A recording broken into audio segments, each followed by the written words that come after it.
On the 9th of December 2021 AD, it was unfortunately announced that the Netflix live-action adaptation for Cowboy Bebop had been cancelled only after one season.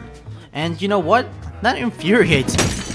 Cowboy Bebop provided me with 8 episodes of raw entertainment with 2 episodes of wasted time tacked on at the end. But hey, that's 80% of the show being worth the watch, and I will never forgive how everyone's hating on the show. So, let me tell you a story, boys and girls. The story of why Netflix's Cowboy Bebop deserved a season 2. When I watch a movie or television series and form an opinion on it, I always consider my opinion correct. I'm just gonna say it right now, if you hate the live-action Cowboy Bebop, you don't know how to have fun. Is the show good? Far from it, but it's at the very least, oddly funny. And as a die-hard Cowboy Bebop fan myself, seeing how far the Netflix interpretations of the characters stray from Watanabe's original vision activates my funny bone. Like, I don't know guys. There's just something about how Spike getting frustrated over being unable to get the fishing line through the hook that makes me laugh. Like, the character who's meant to be chill and cool losing his cool is just surreal to me, making it funny. The lady fetishizing black people is so odd that I can't help but crack up at the fact that this is an official Cowboy Bebop product. How are you, Woodcock? Better. Now there's a tall glass of creamy chocolate milk standing in my eye line. Also, her name is Woodcock, and I'm pretty sure she was given the name solely to make this joke. This image is from a security camera, which means we need Woodcock. I'm praying that's a person. And Faye running around like a Gen Zer is whack. Fuck you! I'm sorry. I'm just kidding. I'm sorry. We got off on the wrong foot. Get over the door.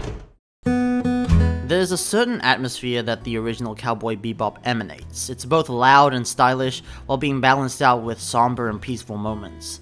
Every character feels real. It's almost as if Spike, Jet, and Faye could exist. I can see them being real people. For a Japanese cartoon, Cowboy Bebop felt like it would work perfectly as a live-action show. Maybe making a live-action would help elevate its realism. The world of the show was meticulously designed so we could believe it. Everything is worn down and built out of scraps, as if the human race is running out of resources, and all of our characters are outcasts. They have no family or place to go. Take Jet for example. He was once a police officer with friends and a girlfriend, but one day his girlfriend just up and left. Jet also left the police force as a result of its corruption. He still has some connections back in the force, but he mostly flies solo now. Only looking back at the past if he needs information on a new bounty to hunt, but never to catch up with his old pals. And he hasn't seen his girlfriend since before she left. He never found out why she left. There was never any closure. So you bet I was laughing my gluteus maximus off when Jet virtually attended his daughter's play with his ex-wife, who is now married to one of his old acquaintances from the Force. Jet isn't the empty man who longs for closure now. Look at him dance along to his daughter while Spike beats up a bunch of mafia dudes. Watching this the first time was actually so funny. And he's also constantly telling Spike how he needs to buy his daughter a birthday gift, and that this doll from the 50s is somehow the latest and hottest in girls' toys. So this leads Jet to buying one of the dolls, and it ends up getting destroyed in some red light district around brothels, and maybe we even learn that Spike is into BDSM. I'm sorry, ma'am. Sir. Mistress. Please excuse my vanilla bean friend here. He's not properly cultured. Mistress. Also, we learned that Spike is weirdly horny in this show. The man who can't move on from that one love of his life. The one who will search a town for her by just the mention of her name. Just her first name. Julia is a common name. He will hear the name Julia and just search a town hoping it's his Julia. That is how dedicated he is to this girl. There was a whole episode dedicated to him in the live-action show where a computer tried to make him move on from any of his regrets and trauma, and he straight up just couldn't move on from Julia. Yeah, that guy. He's the guy that's familiar with low-rent brothels on Mars, and it's implied that he has a regular girl there. He's definitely got a regular girl. I mean, I do. I mean, I would. What? This show is an experience! Oh boy, and don't get me started on Faye, because I'm gonna get started myself. Faye is straight up just a completely different character. She was originally a woman frozen in cryostasis because she was in a spaceship that exploded. Decades later, she was unfrozen once the technology to treat her injuries decided to exist, but she suffers from amnesia as a result of being frozen for so long. This led her into being scammed due to her naivety, and now she's in massive debt and literally trusts no one. Not until the very end of the original show does she realize that the Bebop crew are the closest thing she has to a family, but it's it's too late by then because Ed and Ein leave to pursue their own independent futures, and Spike fights Vicious and dies. And this show is so sad. But in the Netflix adaptation, she quickly earns the respect of Spike through a dick measuring contest, and she also just becomes buddy-buddy with Jet, and they give her like a birthday cake, and they're just like, well, because you have amnesia, today can be allocated as your birthday. Here we go, here we're all buddy-buddy. Why are they all buddy-buddy? This doesn't make any sense, I'm scared. And on top of that, Faye just ends up f***ing the first woman she comes across. Oh my god, why is this show so horny? I mean, the original show had its weird moments, but they were more so passive sexualization moments. If you just change the angle of this shot, or if you just didn't include this guy doing that, the story would still be the same. It wouldn't really impact the story, it wouldn't matter. The live action version sometimes actually hinges on sex to get the plot moving. Spike wouldn't have cared to find the bounty in episode 3 if they weren't trying to find him in some brothels. The entirety of episode 7 is just a galaxy-wide, hardcore BDSM foreplay. I'm not even kidding. And this scene in the trailer, I joked about it being cum on Faye's hand to my friends, but I thought realistically it was just Ein's dog slobber. Guess what it was in context? So yeah, there's not really much I can say about why I enjoy the show other than it just being odd to be a Cowboy Bebop show. The last 2 episodes have to be the worst simply because they aren't odd enough to keep me entertained. And at that point, I was just enjoying the show because of how off the characters were and didn't care about them emotionally. I remember seeing an interview with John Cho months before the show released, and he said that the original Cowboy Bebop was weird, and they had to make the new show as weird as the original. But I think that really shows you how out of touch the crew were.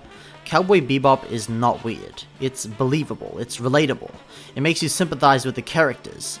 Sure, there is an episode where the characters trip on mushrooms, and there's a parody of Alien, but, you know, drugs are real, and people trip on them in real life.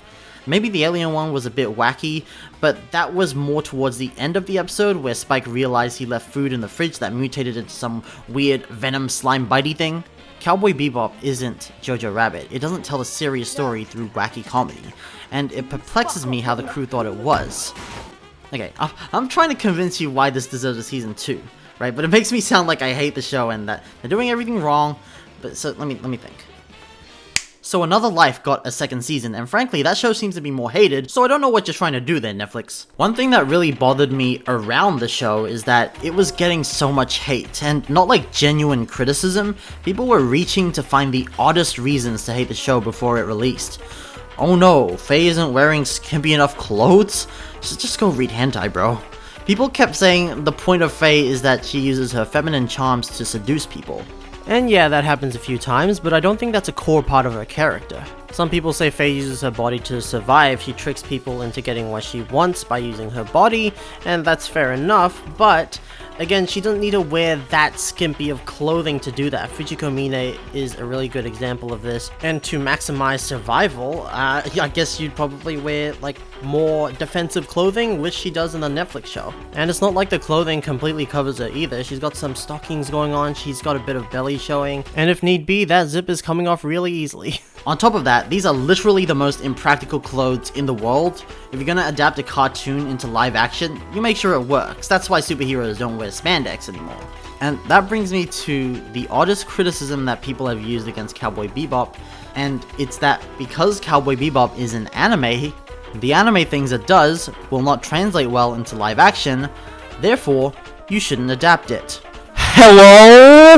We live in a world where the highest grossing movies are superhero movies, live action blockbusters that were adapted from comic books that were later adapted into cartoons.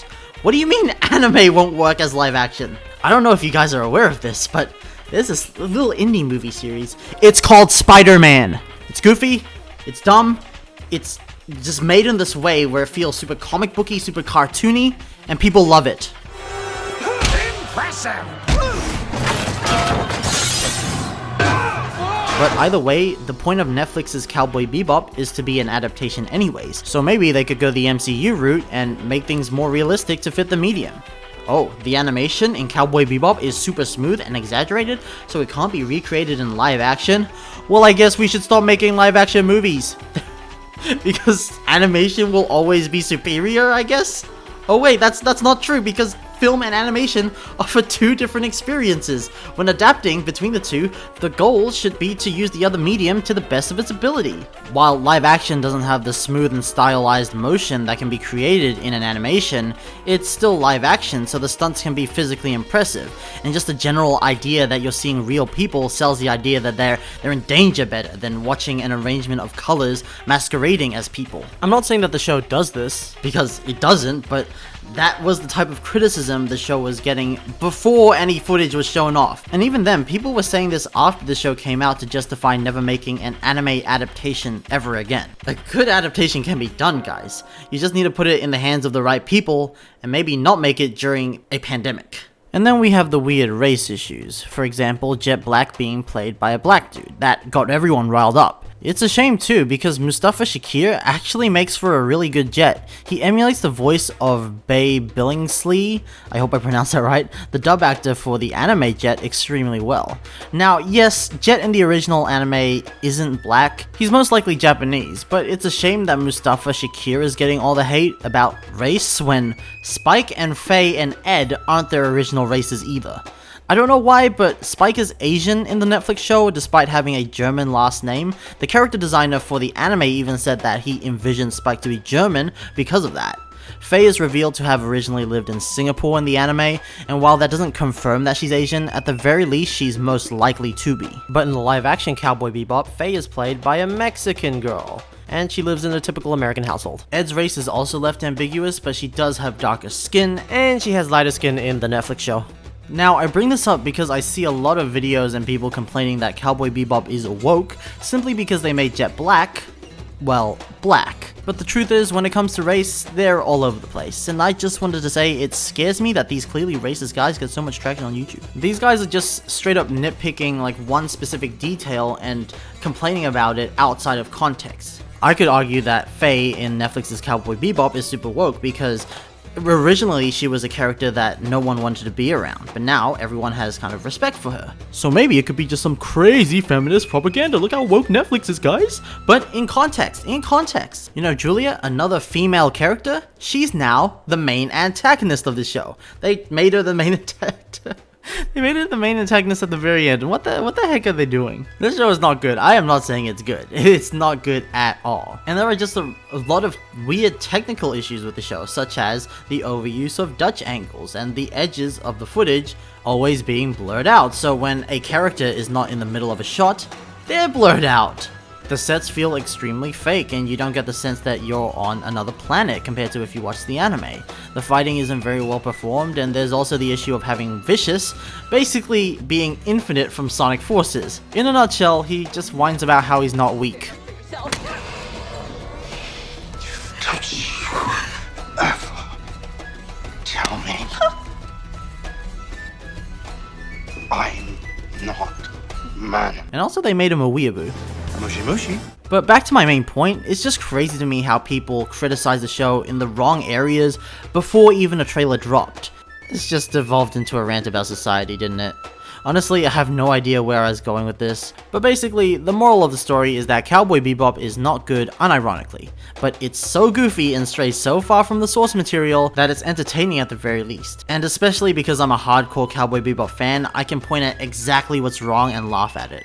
I genuinely don't know why people hate the show so much. I don't understand how they can't just sit back, relax, and just laugh at it. It's actually so bad it's good. And it's not like it ruined the original Cowboy Bebop. The original's still there if you want to watch it. If you want to watch something unironically good, then watch the original. And it's not like the Netflix show is a sign of diminishing Cowboy Bebop quality, because Cowboy Bebop is a one and done show. It finished back in the 90s or early 2000s. It's done. It's a miracle that we even got this show. It's not something like Sonic Forces, where the same team who made banger Sonic Generations made this really mediocre, terrible game, right? It's not like that. This is a Netflix live-action adaptation made by a completely different company that has no connection to the original Cowboy Bebop, despite being advertised as being an expansion of that. So, yeah, it can be completely ignored. That's all I have to say about the live-action Cowboy Bebop, and to cap everything off, I just wanted to say that Janice Rose was right, and you all owe her an apology.